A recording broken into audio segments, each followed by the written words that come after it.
Hey guys, good morning. Matthew 24:11 here. I just wanted to show you guys kind of what's going on. I don't have a lot of time to get into the minutia of it, but I just wanted to show you a look behind the scenes at the Matthew 24:11 empire.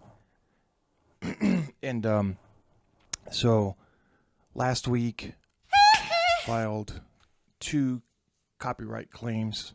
He filed a copyright claim on two videos on the first day. Right, so that gave me a copyright strike. So he removed two videos that weren't all about him. I included a portion of it and made commentary on it. So like this, expose the counterfeit to on AI.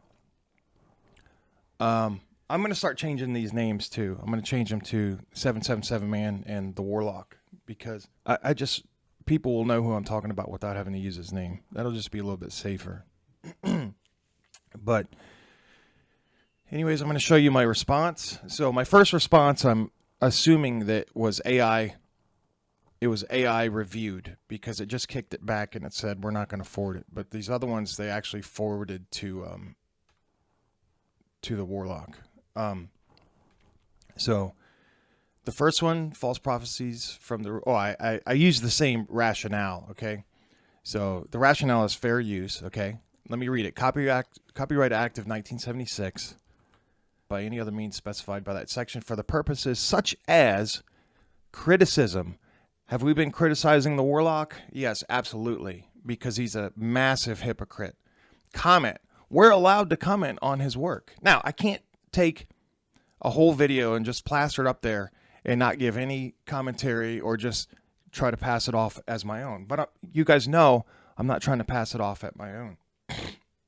As my own, excuse me. News reporting. Are we reporting on this? Yes. Teaching. Am I trying to teach you? Yes. Research. Am I researching the guy? Yes. So I have 5 elements right there. I think there's 6 elements, but I included the 5. Means it is not an infringement of copyright. In determining whether the use of made work in any particular case is fair use, the factors to be considered shall include the purpose and character of the use, including whether such use is of commercial nature or is for nonprofit educational purposes. Am I making money off this? No. If he wants to, if somebody wants to claim the money I make, I haven't made it. I'm not monetized on YouTube. You might see a commercial, but that's because you don't have YouTube Premium. Okay. The nature of the copyrighted work. According to him, you're not allowed to make any commentary on Christian ministers or false ministers, I'd say in this case, cultists. You're not allowed to make any commentary, according to him. Excuse me again. The amount of the substantially of the portion used. Let me show you this, where this one, the false prophecies from the ruins. So if I click on this, I'll show you what he claimed. Well, if I can get there. Let me try to click. There we go.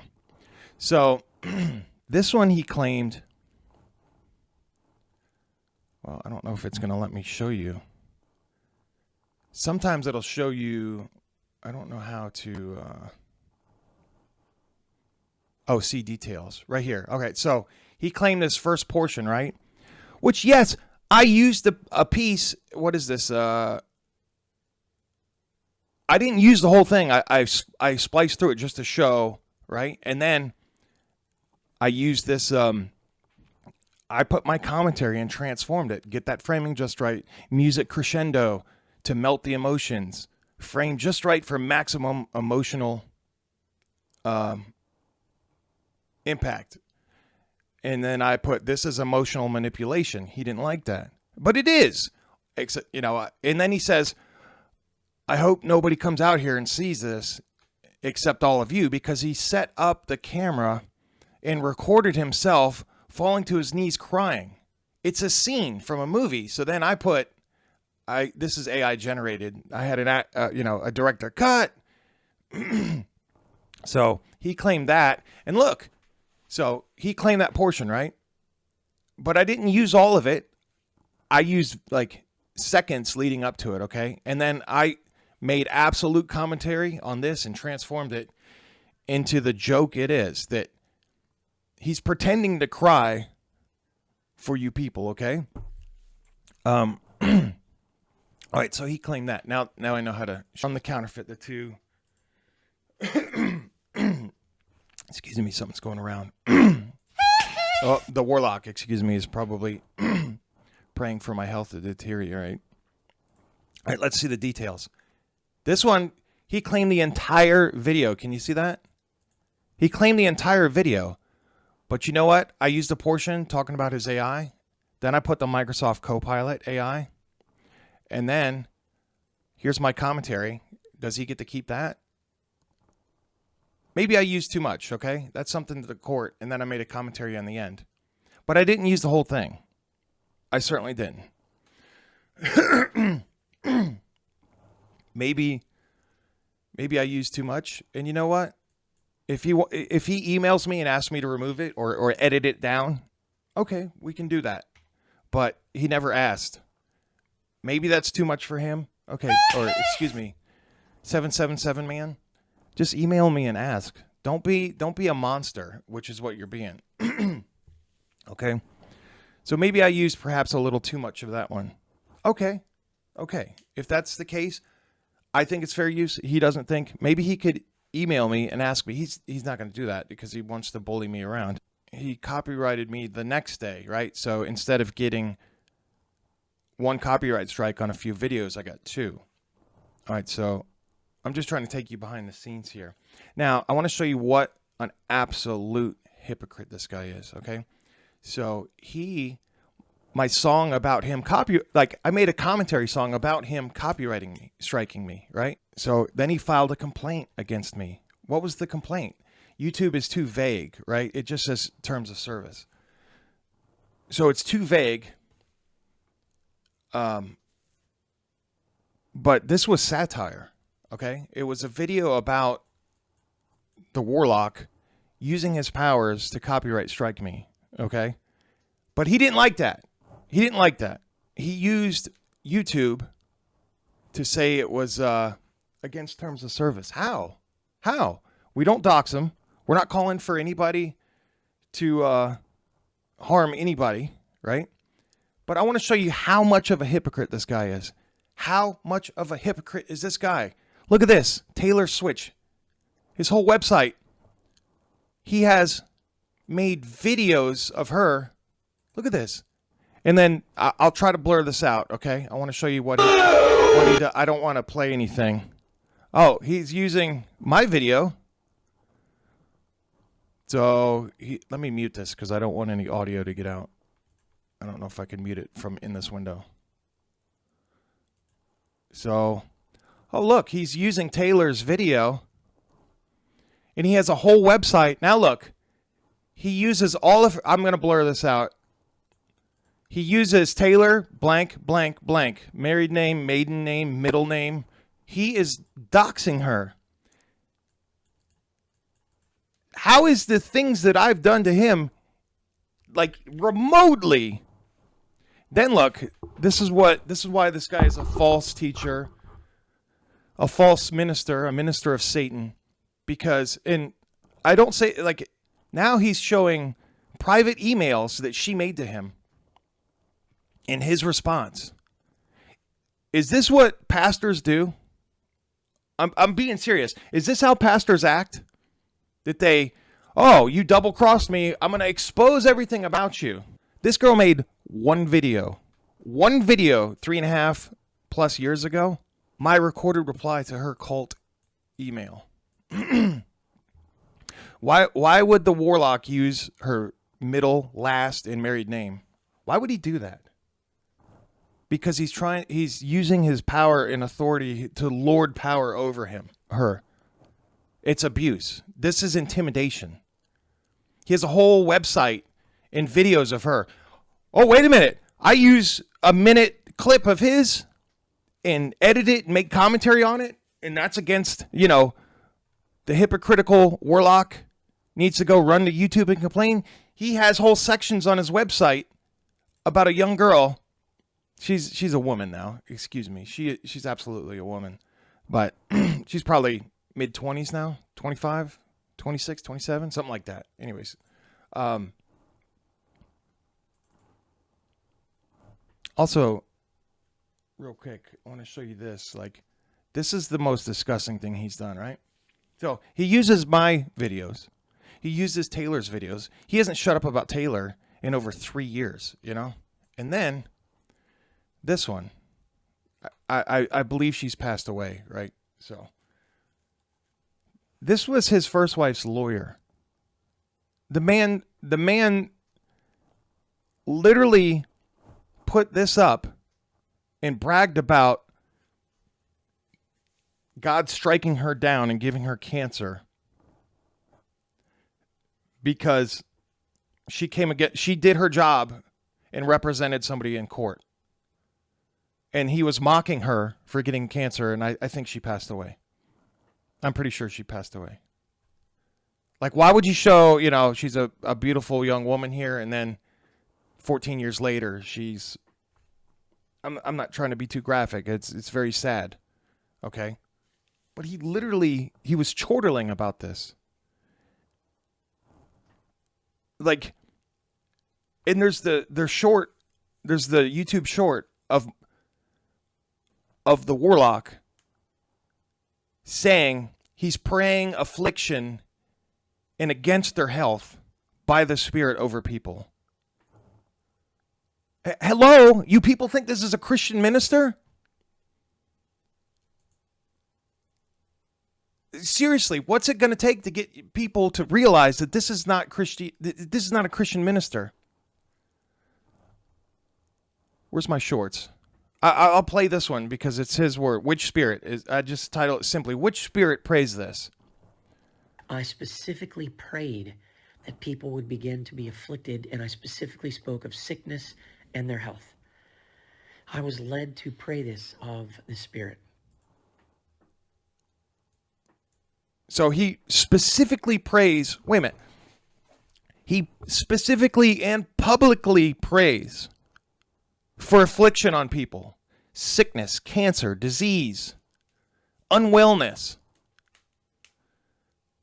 The Bible tells us, bless them which persecute you, bless and curse not. That's a curse. Warlocks curse. That's why the whole gag about the 777 man being a warlock is because he is a warlock. If you've ever played like World of Warcraft or something, the warlocks, they cast curses on you, right? It's a game, if you're not familiar. So they cast curse spells, corruption, curse of agony. That's what the warlock is doing. He's praying affliction. Oh, and in the game, there's like a affliction warlock. That's why I call him a warlock, if you're not savvy. Because he's an affliction warlock. In the game, I played the game long ago, right? So, the 777 man is an affliction warlock. I specifically prayed, let's hear it again. Hold on. Is this Christian? I'm serious. Guys, for those of you that think he's a brother, ask yourself, is this Christian? Is it Christian to counsel people, and then if they double cross you, or if they don't fall in line and do the things you want them to do, or be in, let's just say, in your congregation anymore, they move from your church to another church, hypothetically, right? Then you're going to expose all their secrets, all the counseling that you did with them. Can you imagine if your pastor did that? You're supposed to have pastoral care and confidence in the person counseling you, spiritual counselor, right? He did this with Dan's family. He literally went and lived with Dan because an angry mob was after him, and then he left his son to deal with the angry mob. It's so stupid, right? If there was really but it just shows you what a narcissist he is, that he left his son for the angry mob with torches and pitchforks. Bye, son. Bye. I'm going to go flee the state. So he runs over to California and lives with Dan. And the Dan's family confides in him. Oh, we're struggling in this area, in this area, in this area. And then they leave his church to go to another church. And then he's up at the pulpit. The man would never be out in public. He's up at the pulpit telling everybody all the stuff that they confided in him. I made a video about this long ago, and it had the herald ringing the bell. Hear ye, hear ye. Dan's family did X, Y, and Z. Is that Christian? For all you people that say the is a Christian brother, member would meet with me. Is that Christian to spill people's secrets? No. Aren't we supposed to confide? Aren't we supposed to confess your faults one to another? And in so doing, you'll find healing. What is that in James? Confess your faults one to another. Aren't we supposed to confess and confide in people, and then we pray about it, and we heal together, and we grow together in faith? There's only one accuser. Who is the accuser? Who accuses? There was a family member who would drink alcohol regularly to the point of drunkenness. Brothers and sisters, my goodness. I mean, there's just people that oh, he's a Christian brother. You know, I used to think like, oh, he's a wayward, you know, he's wrong, but he's wayward. The way he's acting is not Christian. And if it is, I want to see the verses in the Bible that tell Christian ministers to curse people, pray sickness and affliction over them. I don't see that in the New Testament. This person, before it goes away, I just want to read this public comment. He'll probably delete it if he can't answer it. You openly list 7 cases where you were 100% certain you heard from God the 777th day, and Laura, Persis returning to you, and Christ, the New Zealand marriage to Lisa on 9/11/21, with your tiny house being shipped there, etc. These weren't private journal entries or quiet conjectures. See, he did the bait and switch. Prophesy and then tell people, if you don't believe this prophecy, you can't enter the promised land. I've showed those pictures, those screen caps.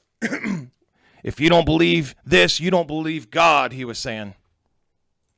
Sorry, I had to clear my throat there. This person you taught them publicly in your ministry as direct guidance from the Lord, with specific names, dates, and outcomes that many of us prayed into and trusted. The historical giants you mentioned mostly express hopeful burdens, eschatological expectations, or personal interpretations, and not the same kind of specific public I heard from God 100% on this date/event declaration. For those of you that want to verify this, I put the video up at Matthew 24:11. He's pulled this video. I'll go back and hide this and edit it. Okay. But Rumble's a lot more lax on things like this. Anyways, so Mr. Warlock, it's over there on Rumble. Okay. But if people want him to see him publicly confess that I am indeed a prophet, I am a prophet, he said numerous times. And then, you know what he said?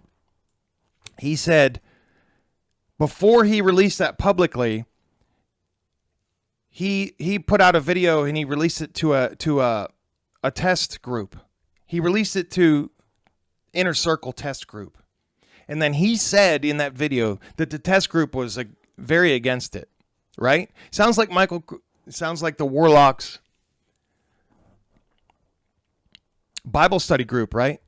The Warlock had a Bible study group of like 13 men or thereabouts, and I put a video about that at the church in Huntsville. But they all turned against him. Why do you think that is? Are they all deceived by Satan? Or did they remove from the camp the problem?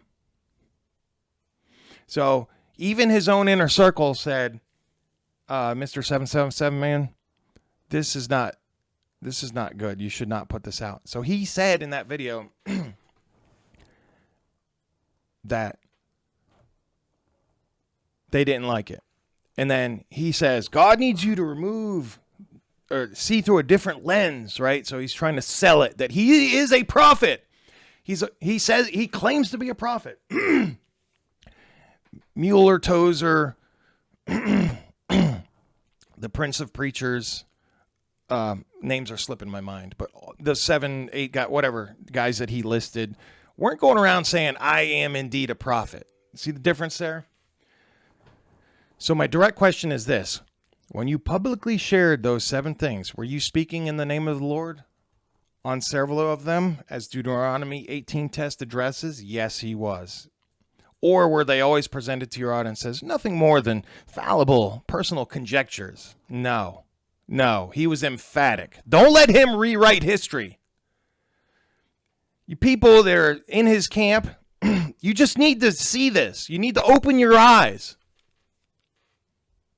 Yeah, he puts out a lot of good things, be faithful, endure, Endure in what? He preaches himself. That's what he wants. If you don't believe him, you don't believe God. He said that numerous times. If you don't believe him, you don't believe God, because I am a prophet. If the first, how do we reconcile that with the very standard you opened the video with? If the second, right? So if it's just conjectures, why were they taught with such certainty that followers acted on them? And they did. Like giving $44,000. Radical Faith 88 says again, I do have a few more questions. 1, at what point in your ministry you flat out told us you were a prophet? Do you still believe you're a prophet? Yes or no? Simple question. Will we get an answer to that? Because in this video, he says, don't test me by Deuteronomy 18. Do not test me by Deuteronomy 18. So rip it right out of the Bible. Number 2, now that the cardboard cutout movie prop number 3 and everyone else knows you have been wrong multiple times on things you were 100% certain were from God, including major public declarations you tied to your credibility, how can she or anyone have confidence that you correctly heard about God about marrying her? If you were wrong about cardboard cutout movie prop number 2, and many of what you thought were God's providences, I'm guessing numbers you saw, and other specific words, what makes this one different? What makes it different? Whether you conjectured or prophesied wrongly, it's clear. You have more times than you would like to admit gotten it wrong. You cannot have it both ways. Either you are functioning as a prophet and must be judged by the biblical standard, or you are only making personal conjectures. In which case, you should stop presenting them with such certainty and stop binding people's faith to your personal story. And if you go to his website, oh, this is disgusting, Taylor Switch. If you go to his website, he is using his personal story as a timeline for God's judgment and presentment to the world. He's presenting himself as a prophet. He literally calls himself the 777 man.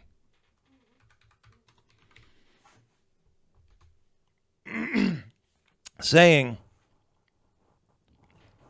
the 777 man. God timed my entire life. Why did he time his entire life? So that he can be a story to tell you what God is doing in the world.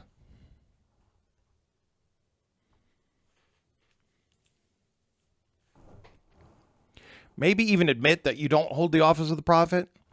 I think he's caught in a conundrum. Admit that he holds the office of a prophet and explain away all the false prophecies. But here he admits he's got a lot of things wrong. A lot. Laura, Persis, returning. How could a prophet not just know Hebrews 6:6? Hebrews 6 is so simple, right? Now, I don't believe you can lose your faith, okay? But there are people that believe you can fall away and lose your faith, okay? Let's agree to disagree, okay?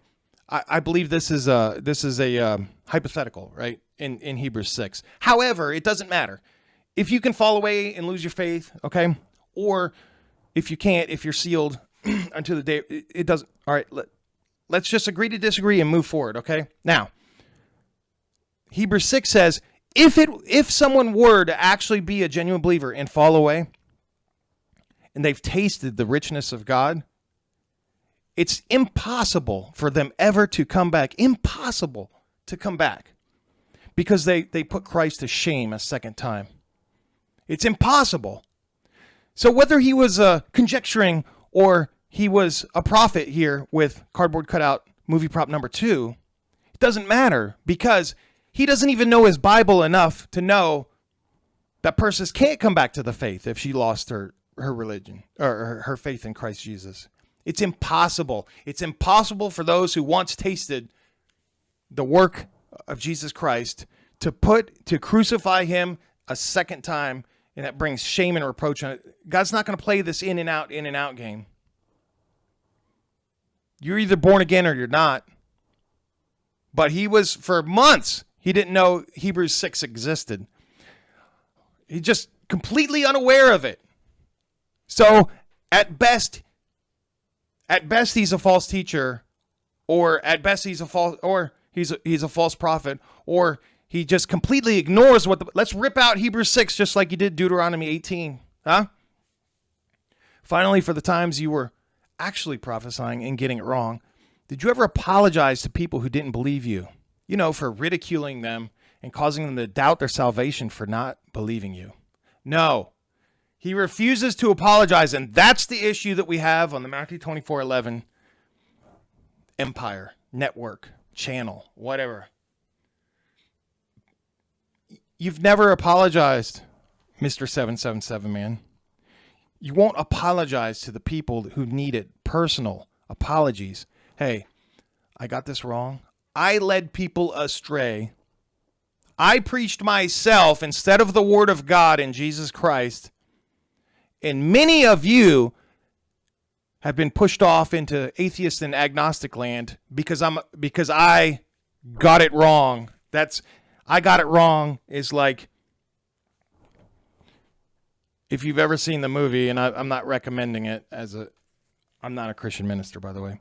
I'm just a lay person, but the Vietnam movie with Sergeant Hartman, Full Metal Jacket. He finds a jelly donut. He finds it. I should splice that in here. He finds a jelly donut, right? And he says, "And why aren't you allowed food in the barracks, Private Pyle?" And Private Pyle tries to say, "'Cause I'm too heavy, sir." Right? It's like trying to say, the warlock's trying to say, "Well, I conjectured." Because you are a disgusting fat body, Private Pyle. Sir, because I'm too heavy, sir. Because you are a disgusting fat body, Private Pyle. Sir, yes, sir. He tried to lessen the blow, right? No, you're a false prophet. Own it. See the difference? I'll try to splice that in here. Because I'm too heavy, sir. I conjectured wrong. No, because you're a disgusting false prophet, Private Pyle. That's why.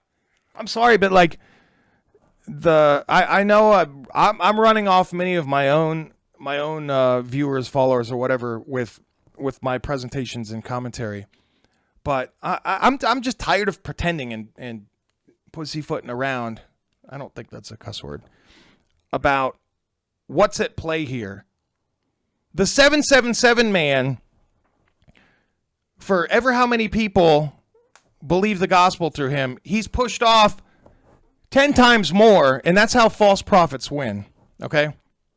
Somebody can get saved, listen to a false prophet. Jacob Prash has a testimony of that. I forget the movement. It was like in the 60s or 70s. There was like a hippie Jesus movement. I can't remember the name of it. The Jesus movement? Whatever it was, okay? He got saved through that false movement, okay? There are genuine believers. So God can use a donkey to prophesy, right? And by the way, a commentary on the numbers. Just because a number once God used to communicate to you doesn't mean that same number all the time is a communication from God. And that's the problem. That's where it goes from God used this to just speak to me, bring something to mind. But now, every time I see that number, it's a new message from the Lord. No, every donkey that bleats out is now a prophet? No. And that's why I call him a divining warlock. It's divination. He got out of Deuteronomy 18:20-22. Let's put up Deuteronomy 18:10. Let's see you wiggle out of that one, Private Pyle. Because you can't. Deuteronomy 18:10 from memory says, "There shall not be found among you one who practices divination, that's your numbers.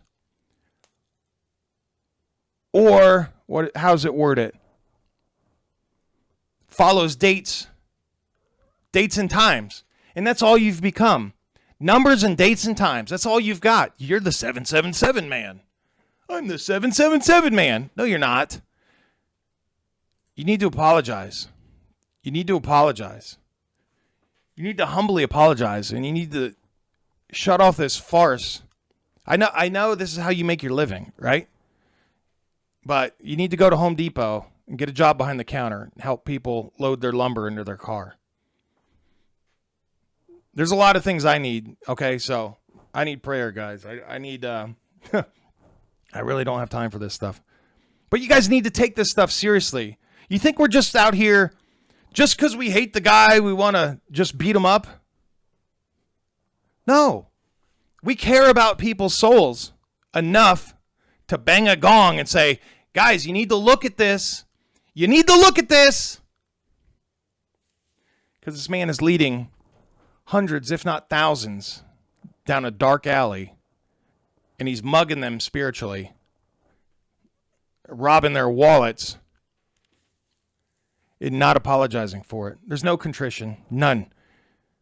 There's an arrogance that says, I'm above you and you can't control me. So what happens next? Well, I filed a counterclaim. We'll see what happens. Hey, Mr.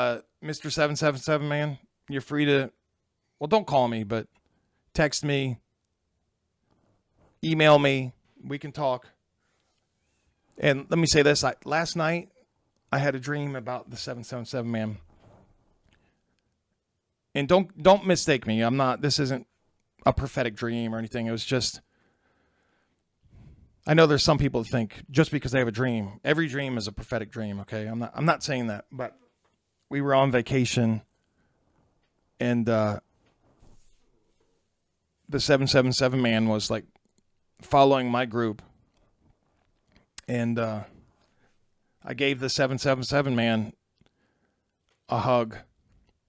It was kind of one-sided hug, though. I tried to hug, and he didn't return the hug. It's just a dream, mind you. And maybe that was like an indication, like, I love you. Am I therefore your enemy because I tell you the truth?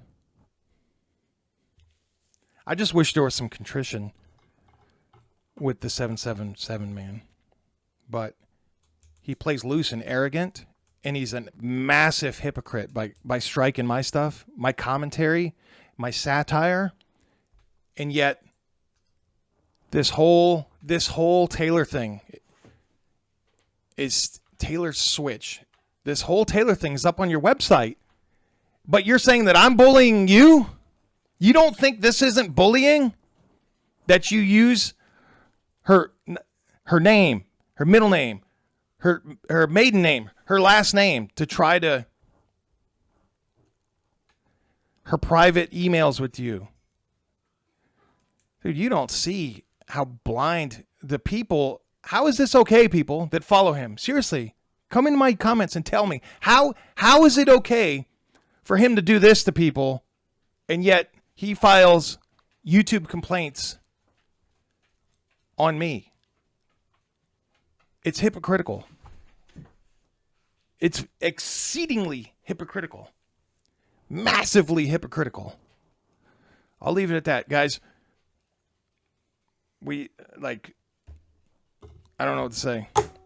I got to go, but I don't have time to do this today. Guys, if you need a Bible, this is a very nice one. And if you want just email me, Matthew2411@gmail.com. 24 is the numbers. 11 is the letters. Matthew2411@gmail.com. I'll send you out a free Bible. It costs me money. I can't afford anything right now. We have 2 weeks to get our house on the market. Got a lot of stresses in my life. I need to step away from this channel for 2 or 3 weeks. But I just wanted to say my piece about the whole thing. I might be getting sued by the warlock. So Deuteronomy 18:10, hold his feet to the fire. It actually mentions about passing your child through the fire in that one. But okay, let's give him Deuteronomy 18:10, 18:20 to 22. All right. Okay. I'm not giving it to him, but let's give him that. But he can't escape Deuteronomy 18:10. He's a follower of times, and the numbers are divination. Because now a 555 always means the same thing. Now a 777 always means the same thing. All right, guys. Talk to you soon.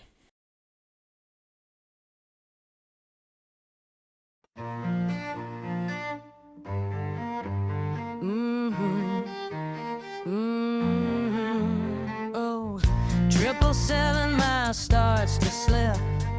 You talk a lot for someone losing their grip, shedding salty tears on a video feed.